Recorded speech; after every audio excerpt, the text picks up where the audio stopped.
It's time to get freaky. Freaky leaves. Already last year I spoke a bit about freaky leaves, and also this year it's again one of my highlights.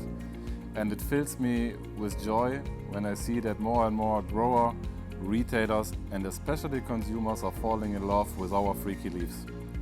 When I see the amount of people on social media like Instagram and Facebook who are collecting freaky leaves, who are collecting Coleus, and they are sharing every day the pleasure they have with our plants, it shows me that we are on the right way. Why is Coleus such a popular plant? Because it's colorful, it's easy, and it's the perfect beginner plant. Urban jungle and green leaf plants is a huge mega trend around the world, and our freaky leaves are hitting this mega trend. They are available almost year round.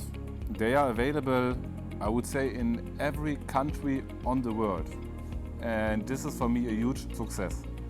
When we started 5 years ago, nobody believed in this idea about this boring old Coleus. But now with freaky leaves, I see that we are on the right way. Also, one of the reasons is that freaky leaves is very easy to grow. They don't care if it's a really sunny spot, if it's a shady spot, they simply make every spot beautiful. What will be in freaky leaves for 2021 new? First one, Hollywood Boulevard in my hand. It's a nice compact growing plant, what also has a good use for indoor. It has a nice pink center with that yellow edge. So this is one of the highlights for 2021 in freaky leaves. And Stained Glassworks Reality behind me, a little bit bushy habit with a dark pink center, one of our highlights for 2021. Hope you join me in getting a bit more freaky.